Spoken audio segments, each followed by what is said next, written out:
and welcome to Game and Read. I'm Erin. My name is Peter. And we are joined for the third and final time by Julia. Hello, Julia. Hello. We are here today with the final episode of our Yakuza pairing. We have been talking about Yakuza 0 from Sega and Yakuza Moon by Shoko Tendo. Today we talk about them in relation to each other and the common themes, not, things that aren't the same, everything and anything about these two pieces of media. If you haven't listened to our introduction or our deep dive, I think you should stop and go and come back. Strongly recommended. We can't make you do anything, but things will make a lot more sense. But Kazuma Kiryu can make you do it. Kazuma Kiryu can make you do it. And, of course, big spoiler warning. We talk about everything. So if we don't do anything spoiler-free. The intro is the only spoiler-free thing we do. Yes, you get a brief setup and that's it. Exactly. And I do want to just put a general content warning. Yakuza Moon is a memoir. It deals with drug use, physical abuse, emotional abuse, sexual abuse. So just to make sure everybody's aware that we will be touching on those subjects. That also just comes up in the Yakuza game. So just general, awareness.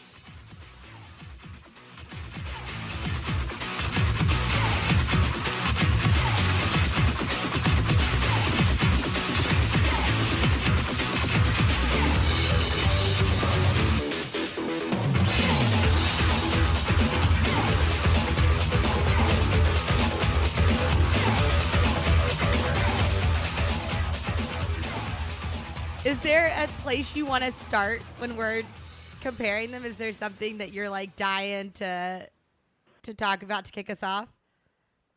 Well, I think that there is definitely something to be said about the role of women or lack thereof in terms of personal agency that is present in both this memoir and at least the first installment of this video game series.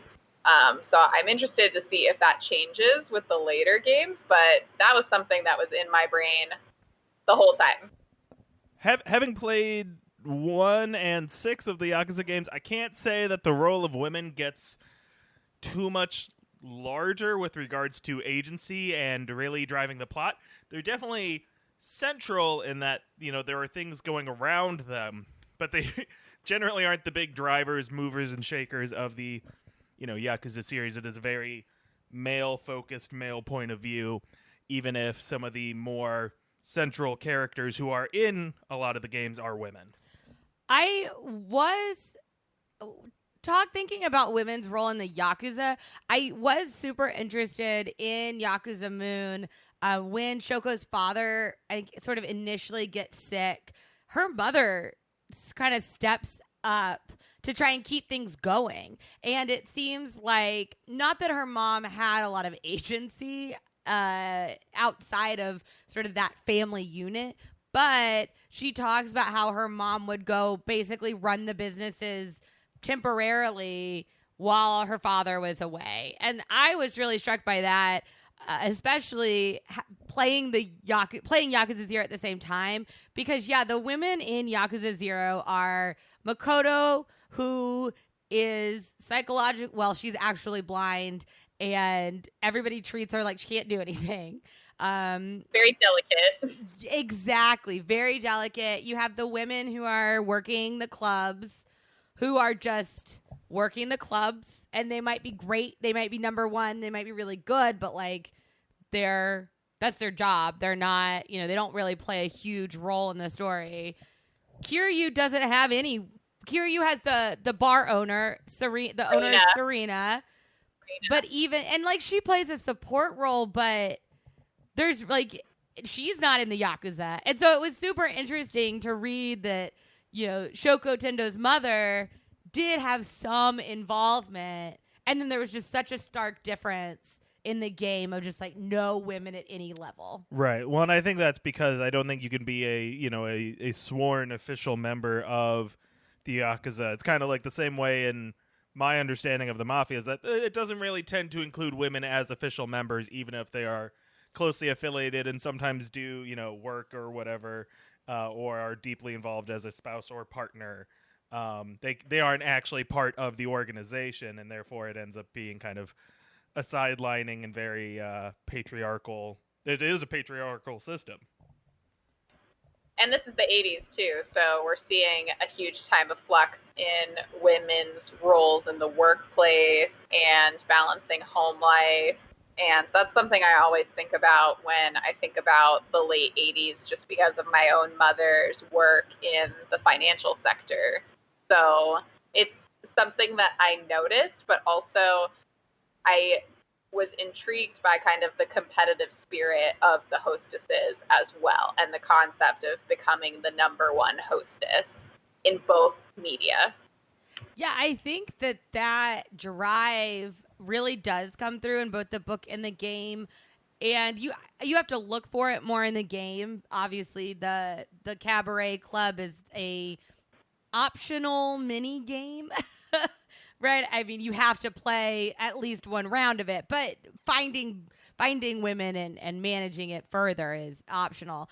But I think you're totally right in that, it's sort of like that's the outlet for women to really be competitive, to get attention that is not that to get wanted attention, perhaps. I think that for me is something I kind of read into when Shoko was talking about her time, and she had all these terrible relationships. She had men that's obsessed with her, but as a hostess, she was more in control of her clients, and it was something she took pride in and she excelled at. And so it's just interesting to see that sort of is the path you kind of had to take. Certainly, yeah, in the entertainment and hospitality industry, I'm sure none of these people are office workers, so we don't see anything about women accountants or anything. You'd have to go, I guess, watch Agretzko to see a young woman accountant in modern day Japan anime. But I think it kind of falls into okay, what jobs are available to young women, specifically young, traditionally attractive women at that time period. It's okay, well, if you want to make some money, the best option for you, if you don't have any skills or education beyond high school or middle school, go be a hostess, go be a bartender, and then you might be able to kind of carve out an okay living in these entertainment districts. And that's something that seems really clear, just because Shoko and her sister both are hostesses, and that seems to just kind of be, oh, that's a job I can go get. It's kind of the same as oh, I'll go be a waitress at a bar, except there's a lot of added features in the hostess bar culture. So I noticed something while I was playing the Cabaret Club mini game last night, which is that each hostess that you're able to recruit into your roster has different skill levels of, I think, 5 different subsets. Yeah. One of them's sexy, one of them's talking, one of them's partying. And so, spoiler alert, you can recruit an Obasan, aka a troublesome old woman in the Sotenbori map, to be one of your hostesses, which is far from the picture that we've been given initially, which is these are all skinny, early 20-something, adorable, not as educated, but maybe have a little bit more charm type women. And so the Obasan comes in, and she killed it in my club because her talk gauge is so large. Which, again, very on brand for the stereotype of Obasan will talk your ear off. And she also does not change her outfit. She still wears a cheetah face sweater and purple hair and leggings. So it's just a comic kind of joke, but also a commentary about, you do have to have the skill of conversation, at least. And then Shoko made a comment that to become the number one hostess, she had to start reading the Financial Times and business pages. And then that's echoed in Yakuza 0 as well, with I think Majima making a comment that their number one gal reads the Financial Times and the business pages, so she has something to talk about with her clientele. Yeah, it's definitely interesting that they let you get the Obterrarian lady to become one of your hostesses.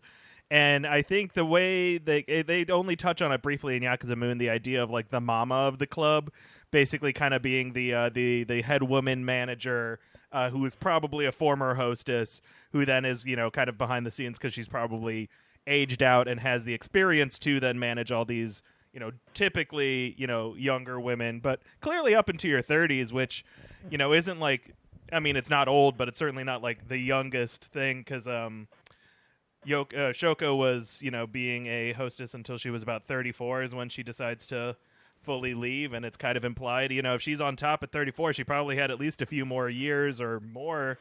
Yeah, Shoko needs to drop the skincare routine, not just for the hostess aspect, but for the tattoo, patrons among us. Lots of moisturizer. Like, how do you take care of a full body tattoo when you're trying to sleep? I don't know. You dunk yourself in lotion every morning and every night to make sure it doesn't peel and crack. Yeah, just like specialty bubble baths. Yeah, exactly. Milk. I don't know. My friend is getting shoulder surgery in a couple weeks, and she has to start sleeping in a lazy boy. So I can't imagine what a full body tattoo does for your sleep schedule or habits. Sounds pretty intimidating. Kind of shifting to another aspect of women in both Yakuza 0 and Yakuza Moon, I was really struck by the parallels to the way women are treated outside of the club setting. Obviously, Shoko's experience is really tragic and terrible at times. I mean, we talked a lot last episode about the abusive boyfriends. I even hate to call them boyfriends. The abusive men in her life and just the way that she was treated even from a young age by members of the Yakuza and others. And then, I was really kind of appalled in Yakuza 0 at the number of storylines and side quests that involve women being harassed. There's a ton of them. I mean, there's women who are being harassed by drunk men. There are women who are there's the child who is selling panties. She's being goaded by another teenage girl. Right. Who they're capitalizing on their sexuality, but the girl that you're talking to, she doesn't want to do it. She feel like she can't get out of it, and her boyfriend is freaking out, and I just was really struck by the harassment of women in the game. Well, and even the way the used underwear one concludes is that a guy who becomes obsessed with this ringleader tries to attack her, and it's up to Kiryu to save her, and then she's like, "Oh, well, now I'll give it up because this dude tried to stab me because he was obsessed with me," and that's one of those things of just oh, okay. So even if obviously she's underage, but even if she were an adult doing this in kind of a ethical sex work scenario.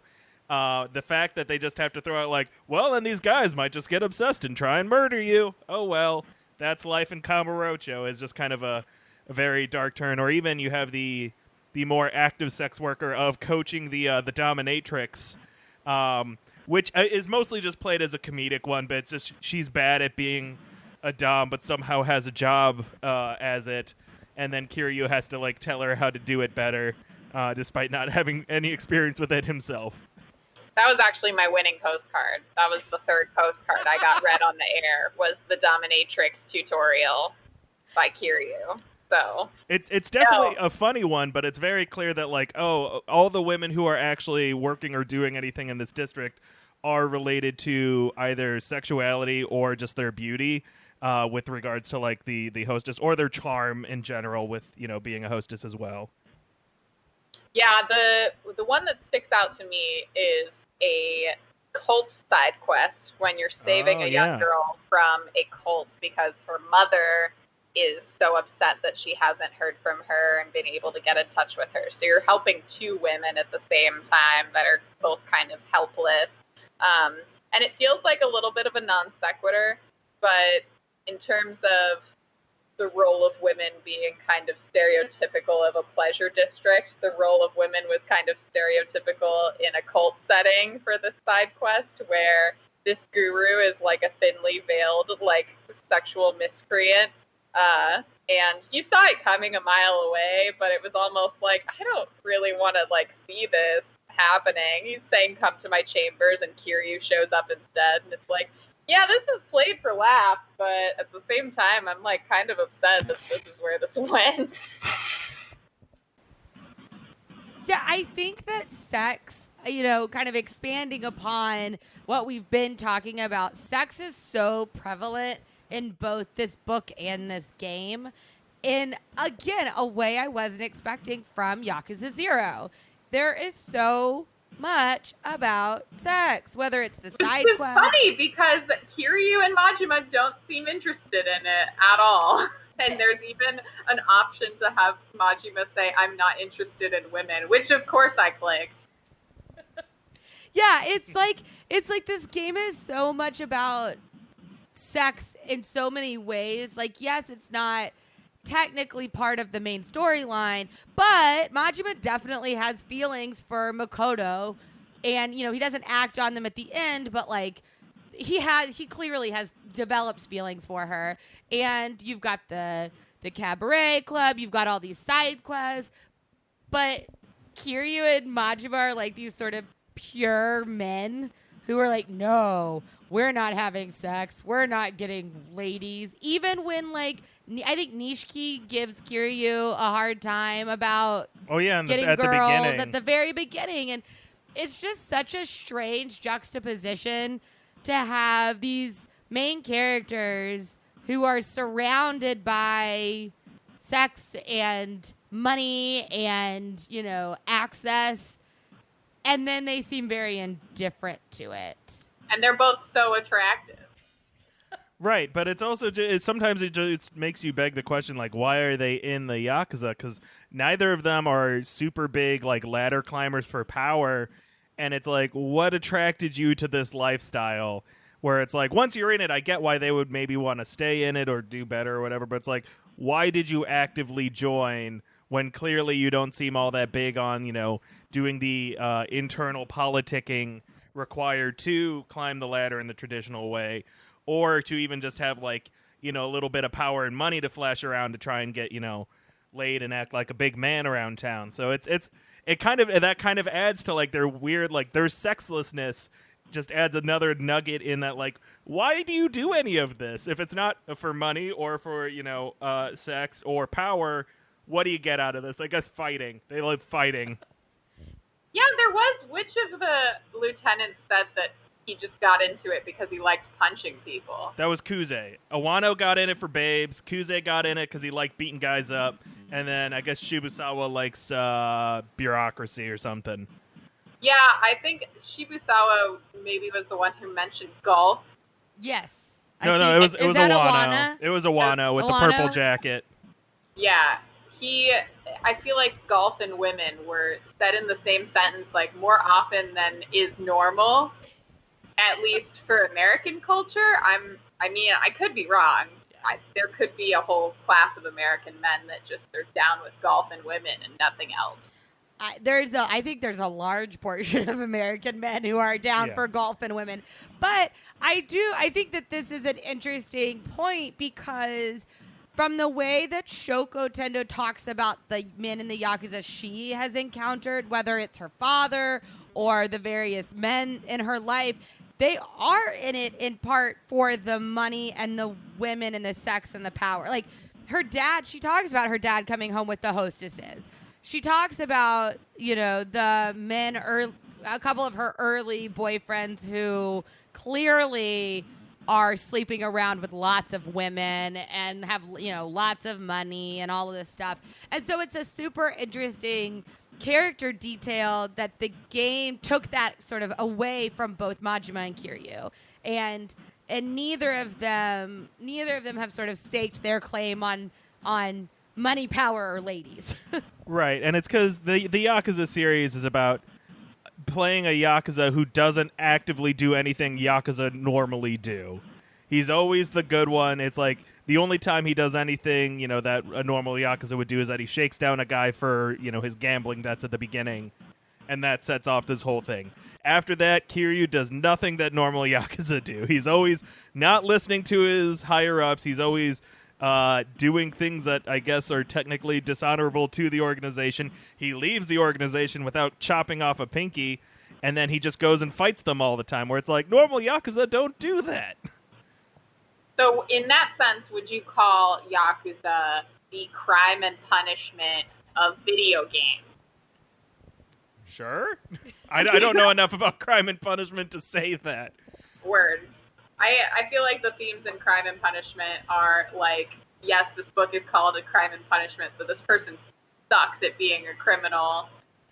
He is consumed by his inability to lie or perpetrate any subterfuge. And then, of course, you have the prostitute with a heart of gold character who he falls in love with. What I'm hearing is we should have paired Yakuza 0 with Crime and Punishment. I'm not trying to read that book again. I'm just saying, there's some common thematic elements of the not just act of being a criminal, but the lifestyle of criminal behavior.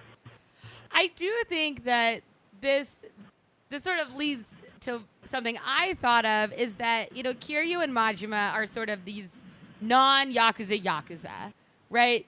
Like you said, Peter, they do things that aren't normal for people in the Yakuza. And in a lot of ways, Shoko is not a typical woman once she hits it. Like, I use woman in quotation marks. But the act of getting a tattoo is very non-ladylike in Japan, and especially to get a full body, full color piece. And she, she's always done things that aren't sort of typical for what people think she should do. Her, dropping out of school and joining the Yankee Punks. I mean, people did it, but like that is, sort of a off the path kind of way to go. The tattoos, eventually, leaving Taka, right? Like leaving a stable relationship. And she doesn't really talk on it in Yakuza Moon, but she was a single mom. She got pregnant and she had a baby, and she's a single mother. And that is certainly not sort of typical. And so I think that there are some interesting parallels in that both Yakuza 0 and Yakuza Moon sort of shows us these non-traditional protagonists in a way that's just sort of interesting to think about in context of Yakuza, of the 80s, of Japanese culture, and all of that. Yeah, I would agree, especially because Shoko ends up supporting like most of her family by volume, even though she lacks a traditional education, and even though she got an early start on a life of crime, I guess, or delinquency, but not necessarily an early start in supporting herself and learning what it took to be independent. So I think that part's a little bit unusual as well. Yeah, well, and she does bring up a couple of times how different she is from some of the other young women friends her age when she's still a teenager, where she talks about how, they would have their boyfriends and they could actually, like, go around holding hands and being in a group of friends and, like, saying, this is my boyfriend and this is my girlfriend. And she didn't have that because she was always kind of being both, preyed upon by these older men, and, to a small extent going along with it, but she was also a victim in a lot of ways with that, of predatory behavior, and that she never really got to have a caring boyfriend or significant other around her own age until Taka was kind of the first one, and even then he was a few years older, but they were in their 20s, so it wasn't as much of a gap as some of the earlier ones who were in their later 20s or 30s when she was still a teenager. Yeah, I mean, it's that whole thing that, she was always someone's number two. It was the married men and the older men who preyed on her. And, I just think a lot about Shin and how he paid for her apartment and put her up and, loved her, but it couldn't be public. It couldn't be normal, quote unquote, normal. And that all of her relationships really up until Taka fell in this category of just not healthy, obviously, but also not typical relationships for being such a young woman. I mean, really, again, I mentioned it in the last episode, but I kind of forget how young she was through her experiences, but she was, 35 when she wrote the book. And all that stuff had happened to her before, obviously, she turned 35.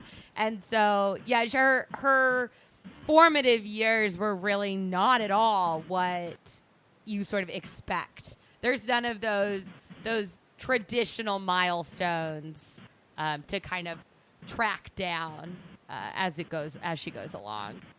And even when she talks about her apartment too, I didn't imagine. I imagined her apartment as very similar, if with a little bit of a more feminine touch, to Kiryu's and Majima's, where it's one room with a galley kitchen and maybe a bathroom and stark empty walls. And she doesn't describe her living arrangements at all after she moves out of her parents' house, but it seems like that imagery in Yakuza 0 serves to remind us just how unstable their lives are and how little attachment they can have to physical things, especially when Kiryu's apartment gets burned down in the middle of the game and he just has to walk away because he can't be found at that point. And I think even with her just giving up the apartment to her sister that Shin got her and everything really drives home this is a transient existence that she's living, and the goal is almost to gain some sense of stability, which I don't know if she ever does. And I think it's related to the economic boom that was happening in the late 80s did not extend to everybody, and I think that both the book and the game really exhibit that, particularly in the living spaces. I totally agree. I thought about Shoko's apartment very similar to Kiryu and Majima's. And to be honest, I was like, whoa, these apartments are not what I expected a member of the Yakuza to be in when everybody is so flashy and throwing money around. But it sort of drives home the point that only some people were benefiting from this wild money economic situation. And we never see Nishiki's apartment, so that is true. True. I doubt Nishiki had a much nicer apartment, but he spent all his time in the clubs anyway. It's true, but he's got to at least have a nice set of sheets. Yes, he probably had some satin sheets for his futon. Yeah, for his futon or mats or whatever he's sleeping on. Yep. Yeah. That's a point. That was interesting to me to see the living arrangements in both situations, and I think Kiryu and getting the suit at the beginning, where he makes it basically is I'm not paying for this. Nishiki, if you want me to have it, you're gonna pay for it. And I got the sense that was not only because he was sort of begrudgingly getting a new suit, but also because he's why am I going to spend all this money on a suit? I basically have better things to do with this money that I have, which to me made it very clear that he doesn't have a lot of money. He doesn't have the wads and wads of cash, even though you as the player obviously have millions and millions of yen. But as a character, that just is not there. Right. Well, and that's kind of hinted at in the very first cutscene where he does the shakedown. He goes to report into the loan shark, And the loan shark is like trying to give him extra pay, and Kiryu's like, no. And he's like, come on, man, you already cut me a deal. Let me just give you a tip on this. So it's clear that whatever goal Kiryu has with regards to the Yakuza is not inherently tied to making as much money as possible. He's like, yeah, I've got a set rate for beating guys up, and that is too much. Sorry, sir, pay me less. Well, and it's so interesting. It's such a contradiction because as the player, you're incentivized to make as much money as possible. Definitely. With the mini games, with the fact that you get money for everyone you beat up, like you really are forced to make as much money as you can, and yet you have these characters that clearly don't give a shit about all the money that is floating around. Or their appearance. Exactly, or their appearance. So the thing I often do is trying to figure out a world in which both of these pieces are in the same environment. This one's pretty easy because they both take place in the same time frame, in the same country, sometimes in the same city. So the way I see how Yakuza 0 and Yakuza Moon can really link up is that effectively Shoko Tendo's story is talking a lot about like the people in the background and the direct victims of a lot of the people in Yakuza 0, whereas Yakuza 0 is all the primary named characters are pretty much Yakuza affiliated or a handful of friends who have any sort of storyline. Whereas in Yakuza Moon, a majority of the people you interact with aren't active members of the Yakuza at any point or currently. And so it's kind of interesting to see kind of that kind of dichotomy of, the Yakuza are doing all these power plays and all this big level stuff in the game. And obviously that's hyped up and hyperbolic from what an actual criminal organization would be doing, because it seems to be a lot more buttoned down and honestly a lot more businessy. The fact that there are distinct offices where you go like, yeah, that's the Yakuza office right there.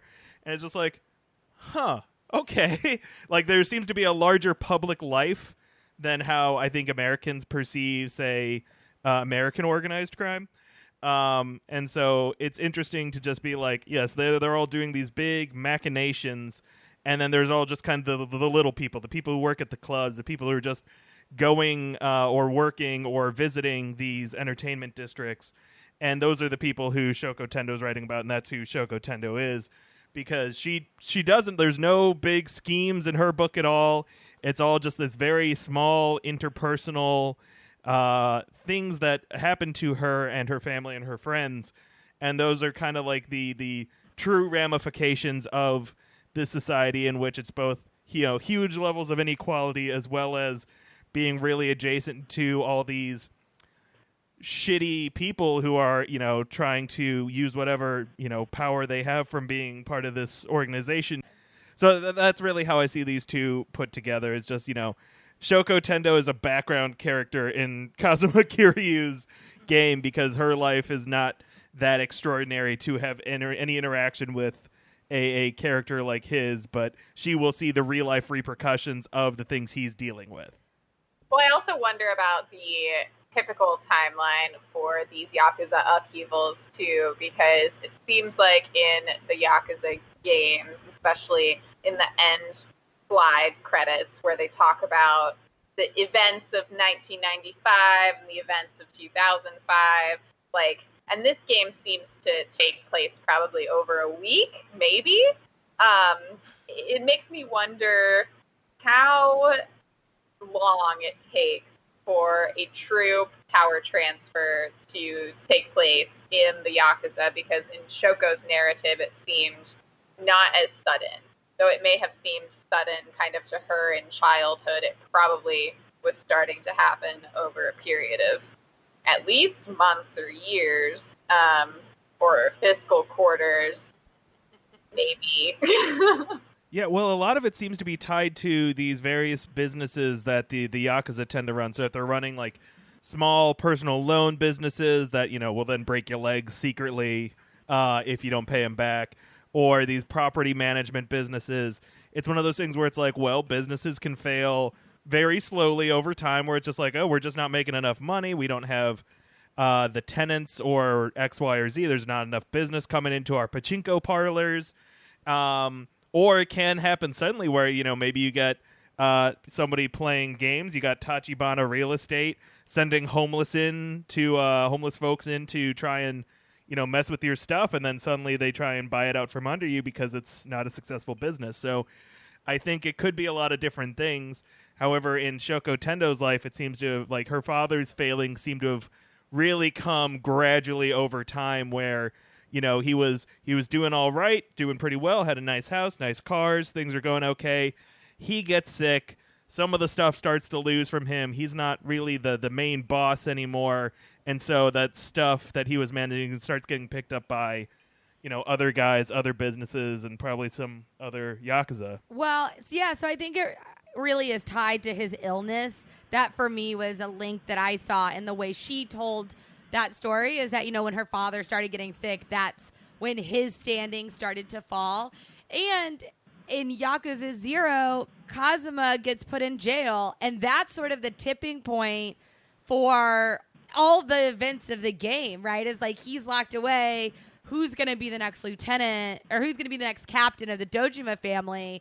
And that's really when everything starts getting set in motion. So I think it's interesting that these are both sort of, there are kind of clear instances that we can maybe look at as like, that's probably when things started. That's probably when there were rumblings and things started shifting and things were put into play. Is sort of the vulnerability of a high-ranking member of the family, and that gives others, if the Yakuza really are sort of these, cutthroat, ethically dubious practices, right? Like that could be an opening for someone to come and cut you off at the knees, literally and metaphorically, to make a power play. Yeah, I wonder if the game narration team noticed that they were saying something very powerful about, commercial real estate. That in a boom market, commercial real estate tends to fly a little bit faster. Leases are a little bit shorter because whoever can pay the premium they want in there. And I mean, the empty lot was a perfect example of like whoever owns this can name their price, and yet it seems like such an unassuming puzzle piece to this greater empire. I just, off the cuff crime organization know that real estate's part of it, but I Googled what Tony Soprano owned in terms of business.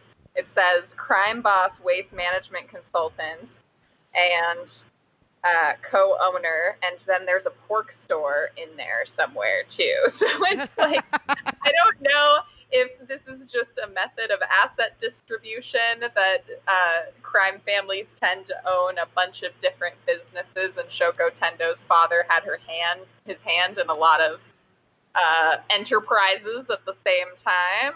But Mormons have MLMs.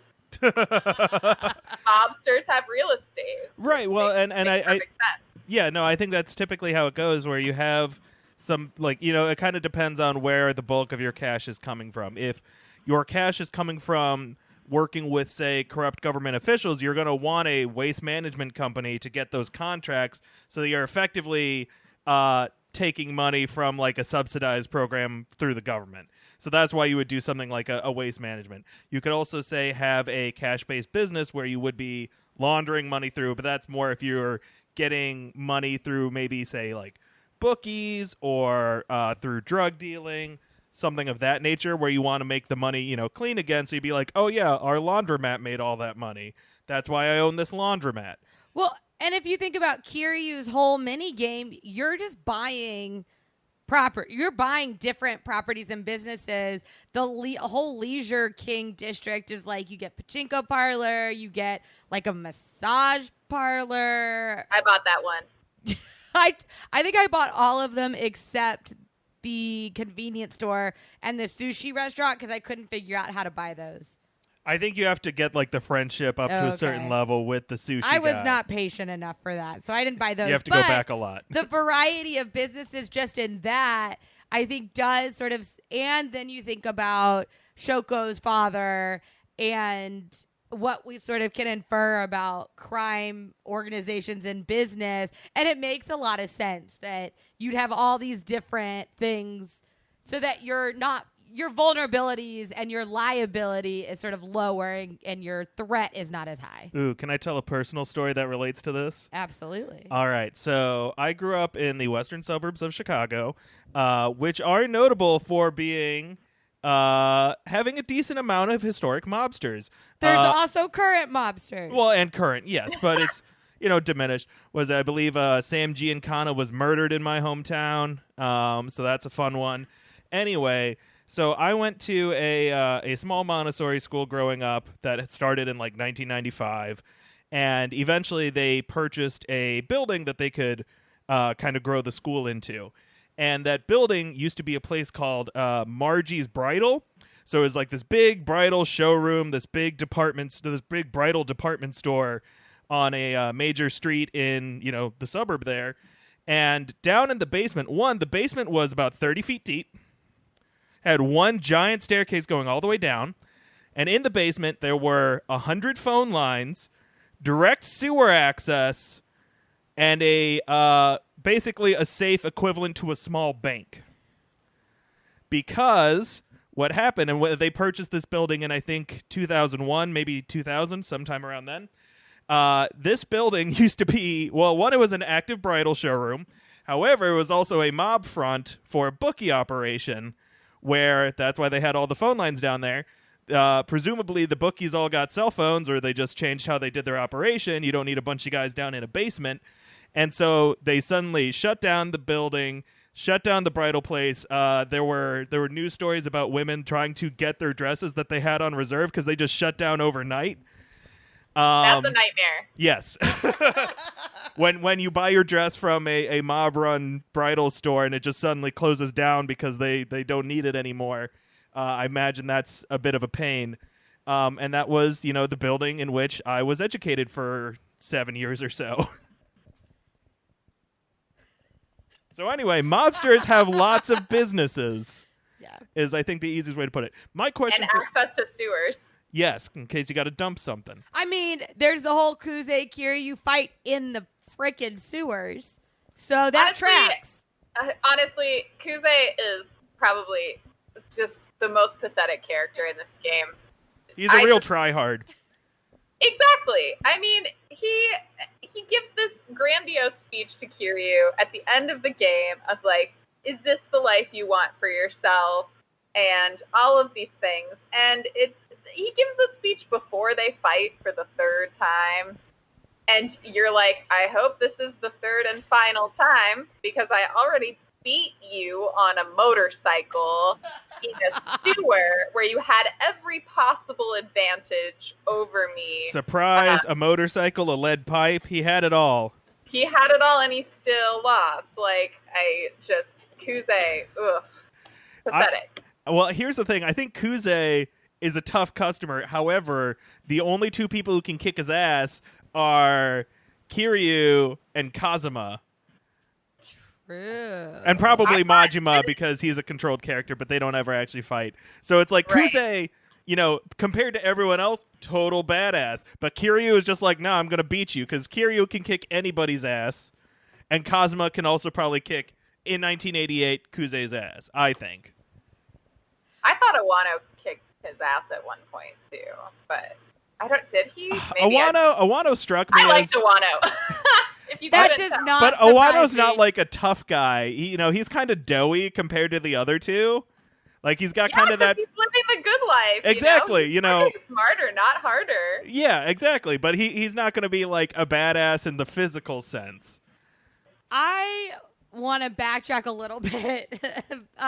Please. To Peter, you talked about environment and sort of same universe, and that Shoko's story is the background of Yakuza Zero's story and vice versa, which I think is totally true. And I really think that Makoto is a good sort of glimpse into the Shoko's world in the game. She is this woman who was trafficked. She was sold into sex slavery, and she, escaped that, was rescued, however, and, is with Lee, who's just trying to help her live as normal a life as she can. He's, looking for the man with the bat tattoo to seek revenge, essentially. But he is not part of the Yakuza. He is he's a massage therapist who will kick your ass, but he's a massage therapist. He's part of the Chinese crime family. Yeah, I was about to say, hold on, he's part of the Chinese mafia. But Makoto is not. True. Makoto is just works at a massage parlor. Yeah. Not a massage parlor, No. sexy massage parlor. An acupuncturist office. Yes. Holistic medicine. Yes, exactly. Yes. And so I really saw a lot. Massage office. Right. I really saw a lot of what Shoko was talking about in the character of Makoto and in the way Makoto is treated by all the various men in her life. This idea that she needs to be taken care of. Shoko talks about that, right? These men who want to provide for her, but won't let her do anything on her own. And Makoto is, even till the end, Makoto is the same where, after all the stuff Tachibana has died, and Makoto has to use trickery to get away. To be dude, I could do this. Let me try, basically. Let me do something on my own. And so I really felt like she was a good representation of some of the things that Shoko talks about in her life.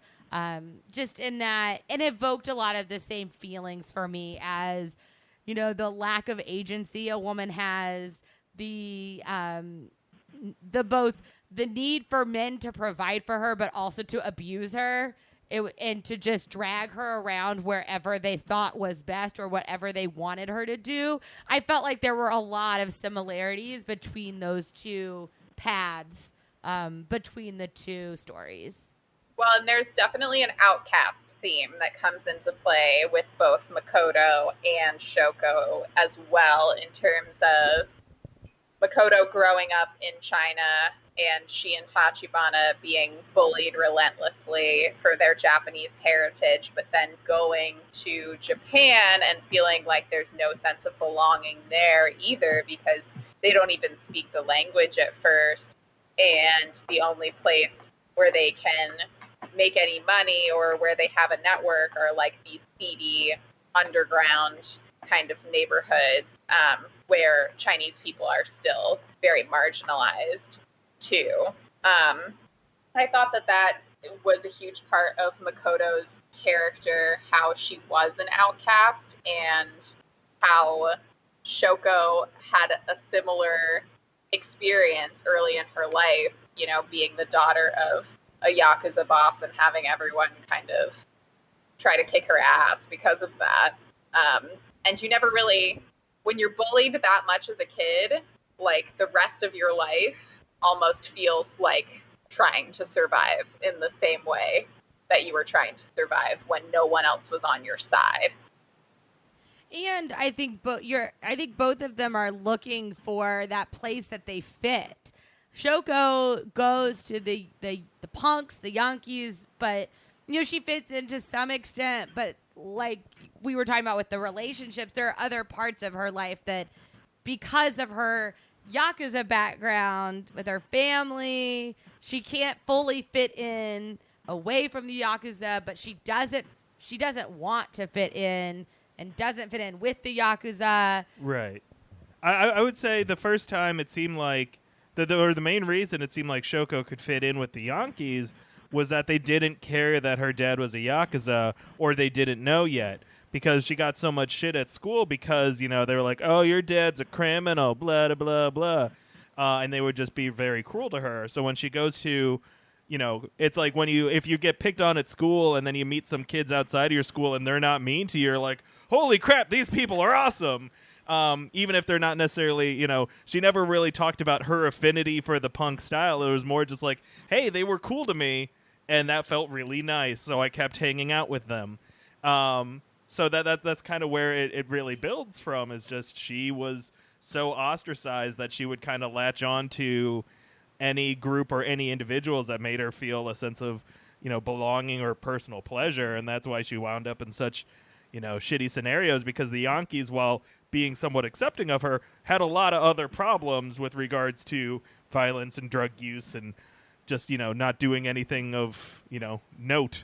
And it's sort of similar to how Tachibana gets linked up with Oda, because Tachibana is just trying to survive, trying to find his place, and Oda and his crew of 3, they're like this tiny crew, welcome him. They see how much of a badass he is, and they're like, yeah, dude, like we don't care, come join us. And I think that you see that sort of that struggle that Tachibana has between that sense of community, but also sort of the regret that it's this violent sort of crime-focused community. It's like that, these are his brothers and his new family, essentially, but they also have led to some really terrible things. And I think you see Oda struggle with that too, and not wanting to tell Tachibana what he was responsible for, which was selling Makoto into sex slavery.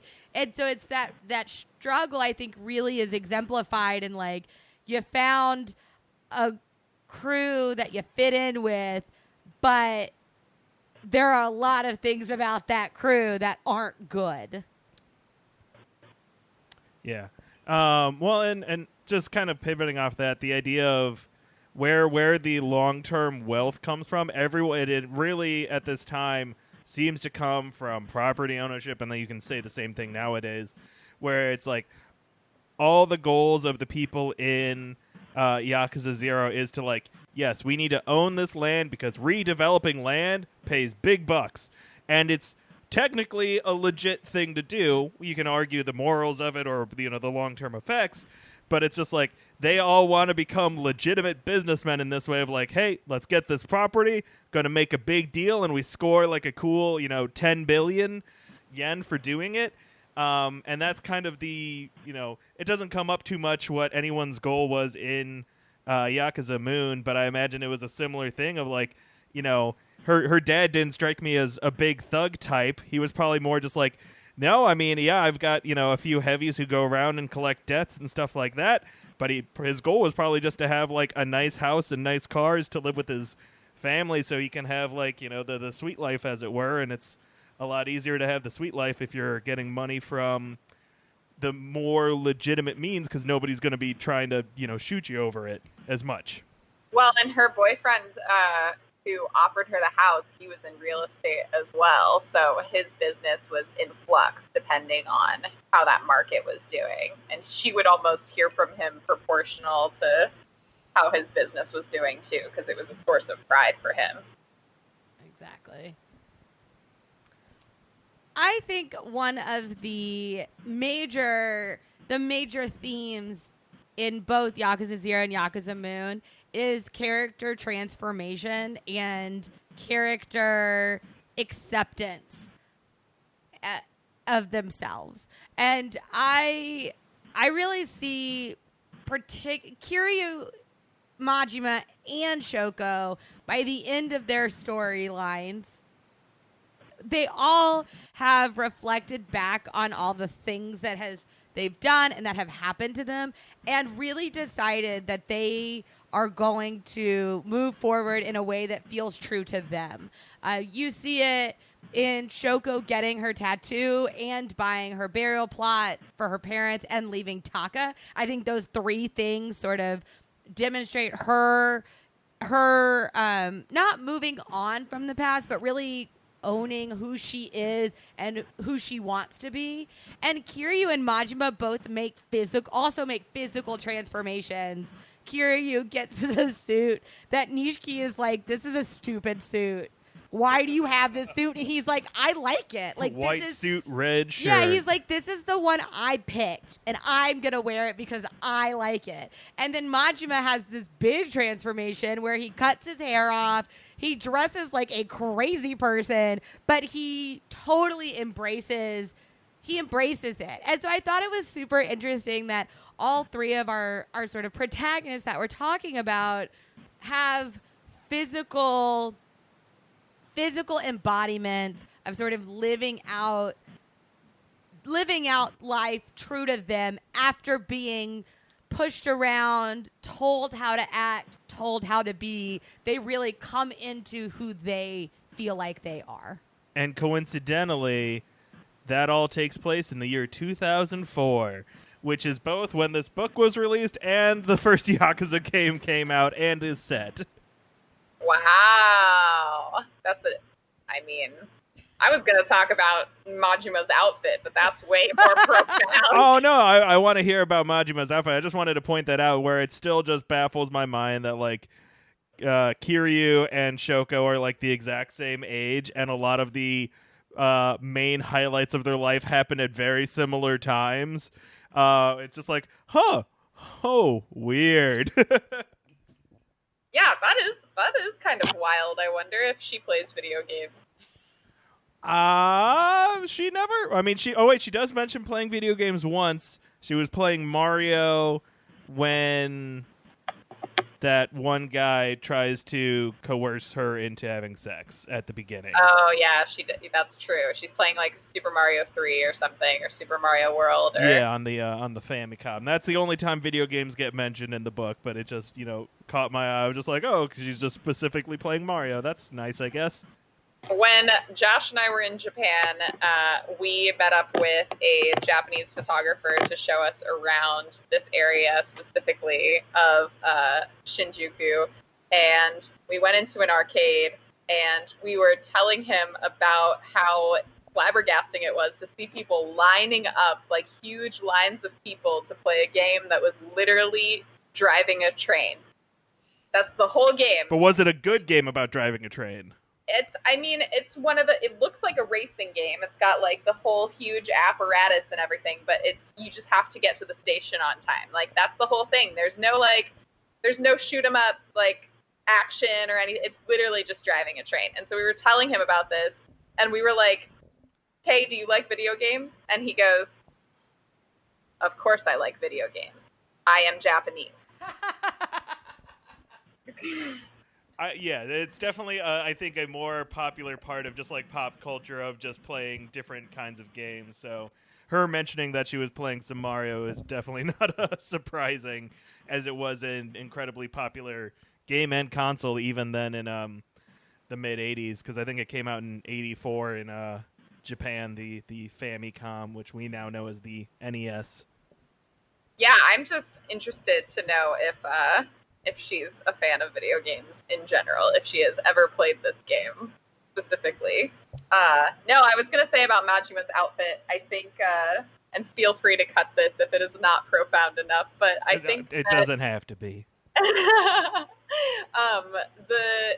I was upset about his outfit change because it definitely went against my vision of him as this kind of, like, perfect gentleman, like very practical thinker, like practical business person, clean cut and everything, but has this dark secret and dark past.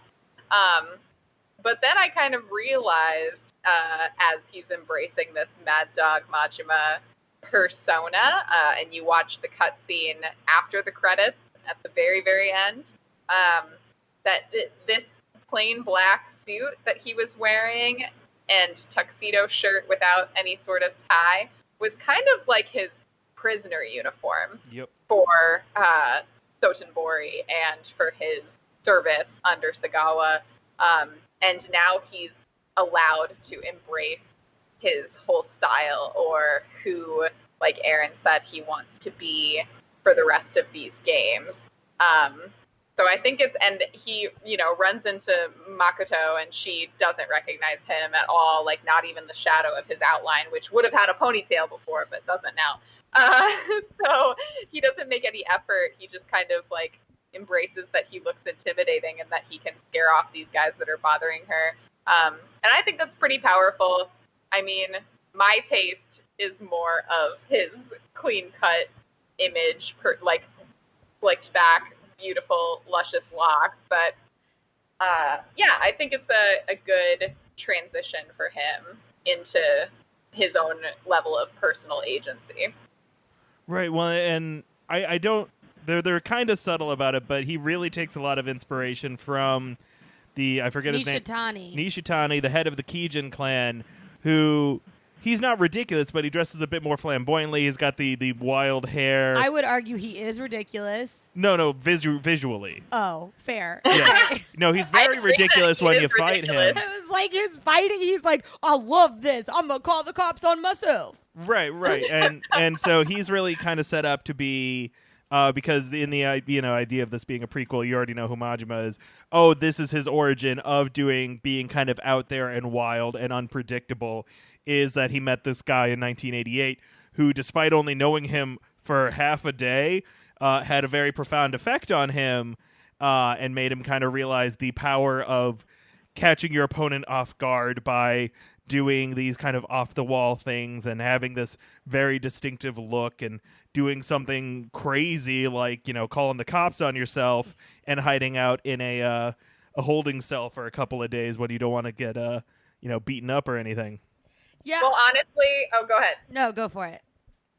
His death, Nishitani's death, leaves a void to be filled somewhere in the Yakuza, just from a marketing standpoint, because we know that Majima is a businessman and he is a flipper of images, both at the Grand and hopefully, knock on wood, of my Sunshine Club, but we'll see, I guess. I do like that they did such a drastic visual change for Majima. I think Kiryu, while he definitely it has that change of where he is going to really make the decisions himself. He kind of did that from the beginning. That's his whole leaving the Yakuza at the very beginning. He makes that decision. Nishiki tries to talk him out of it.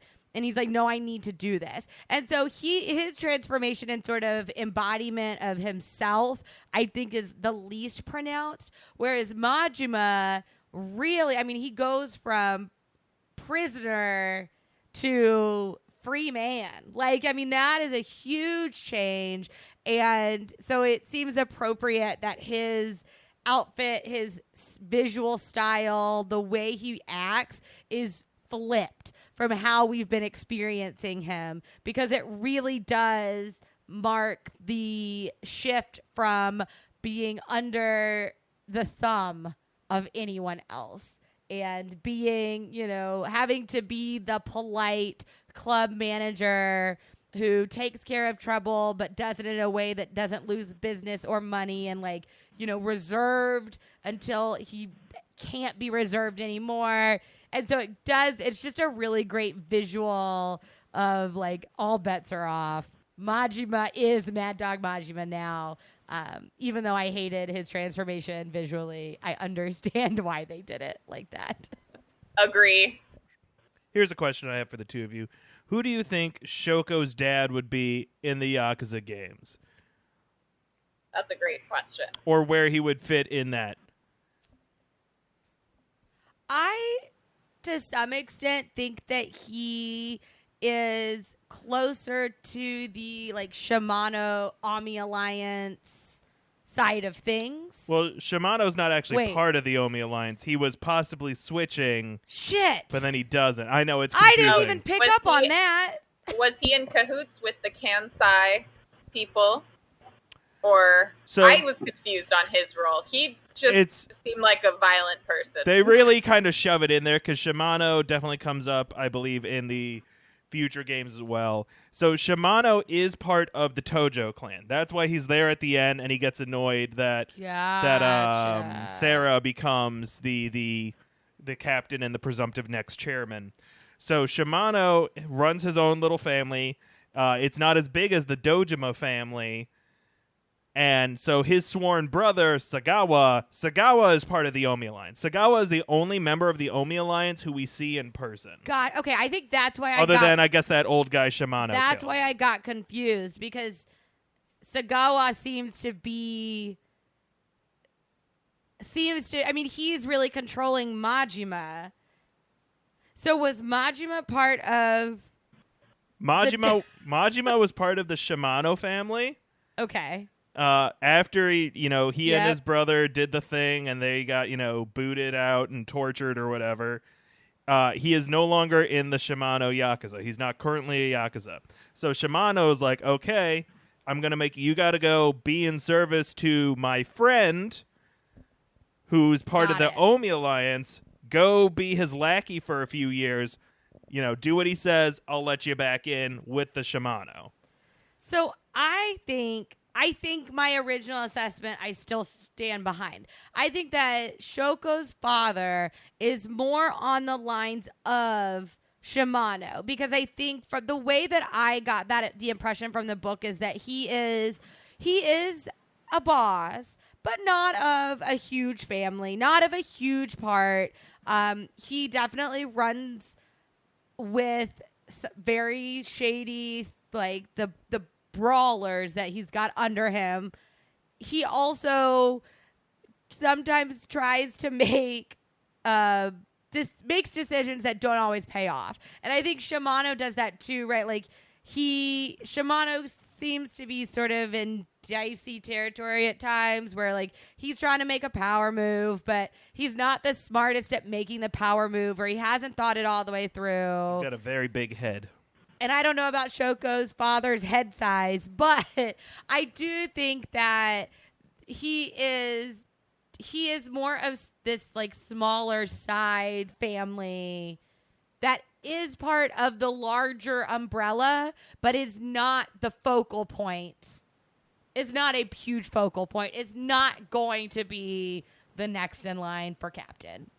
Yeah, it doesn't seem like he commands respect in the same way that Kazuma would, or even, I'm trying to think of who else they like spoke about reverently. Well, and even the lieutenants, Kuze and Iwano and Shibusawa. Thank you, Shibusawa. Even they are clearly have a lot more power than I think Shimano does. I mean, even in the game, I really see them as holding a lot more of the cards. And that's why they were all jockeying to get the empty lot, because they knew, like, oh, if we can get this, that's going to push us over the edge. Whereas Shimano's sort of operating in this, I mean, obviously a totally different city on the side, on the periphery of what else is going on. Yeah, I definitely wouldn't put Shoko's father in the same category as Shibusawa or Kazuma, people who have a clearly heightened intellect and are clearly one step ahead, even Dojima, of the other lieutenants and the other competing power forces. He's definitely not a Sarah. He's not swooping into anyone's rescue at any point. He clearly seems out for himself during his business activities. I might put him, if I didn't say Shimano, I might put him as a Sagawa, where he thinks he's a step or two ahead, when really he's kind of just part of the scheme. He has underlings that don't necessarily think that they're learning anything from him. They're just doing what it takes to stay on his good side so that they can subsequently advance. And you see that with, I mean, if Shoko's first relationship, whose name is also Majima, correct? Yes. Yeah.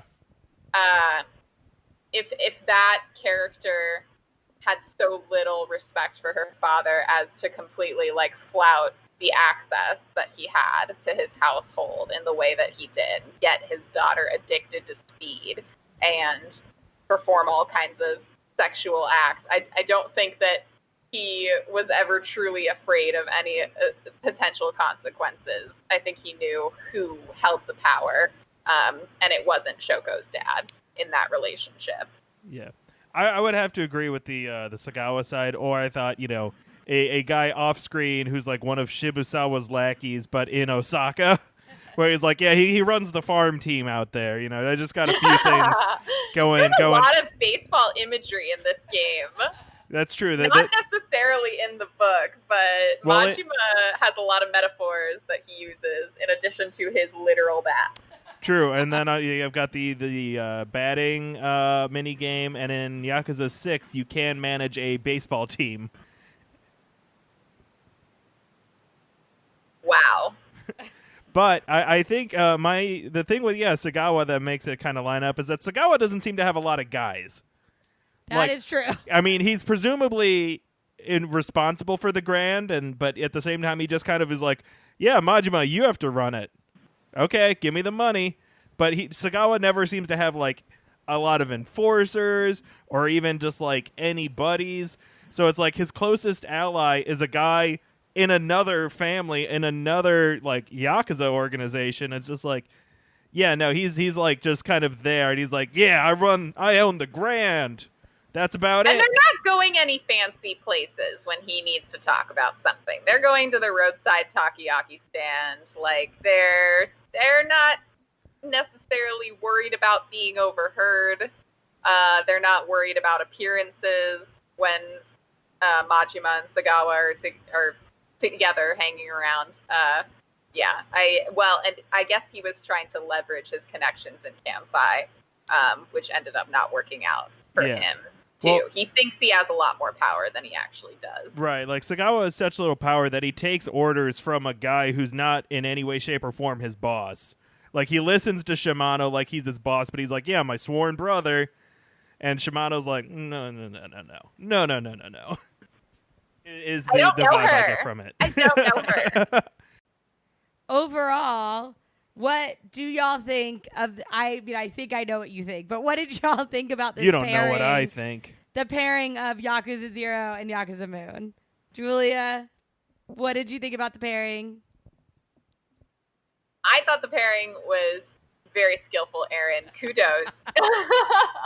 No, this was gratifying because there were a lot of different connections and a lot of translations that you could tell, because they were verbatim the same phrase, were a little bit difficult to translate. So it was fun to kind of uncover like Shitano concept and hostess culture and the conditions of Japan in the 80s. I think it fit together really well and led to a heightened understanding of what some of these fun background Easter egg references might be in even the later games too. I was happy with how the two went together. I liked the fact that, Yakuza is just a very fun game on its own, but Yakuza Moon like adds a bit of a grounding context to it, where it's like, okay, let's read about some real people actually involved with this. We can have fun. We can have the big crazy game that's ridiculous and great time to play. But let's learn about an actual experience somebody had in a similar situation. So that's that. I really appreciate. I would say I appreciate Yakuza Moon by giving me that bit of additional context that I wouldn't have had as somebody who just enjoys pop culture otherwise. That's actually pretty much what I was going to say, is that I think this pairing works really well, in part because Yakuza Moon informs us of the flip side to Yakuza 0. It shows us exactly what, Peter, you just said, the real people, the family, the friends, the civilians that are existing in this same community as the Yakuza. And so I think that the fact that they were the exact same time frame with people the same age really just gave a much fuller, rounder picture to what was going on at that time and who benefited and who didn't, who suffered. So I think that this is a really interesting game and book to play together and read together. Because it really does sort of give you two sides of the same coin. Yeah, I don't think I would have found this book for myself. Like, I don't know if I even would have picked it up because of the cover. And I'm glad I read the introduction saying that that was actually a photograph of Shoko herself and her tattoo, because it kind of, the cover betrays a little bit of almost like a campy feel. Yeah. That doesn't actually exist in the book. So I highly recommend this book. Obviously, it's difficult to read, but there's a lot of Japanese literature that's difficult to read, but that is extremely gratifying and eye-opening too. A lot of Ryu Murakami books are like that. With one of my favorites is Audition, where it's a gang of 20-something male outcasts versus a gang of obasans, and they're just trying to pick each other off. And so it's like weird and out there and so far outside our experience, but it's interesting because of that.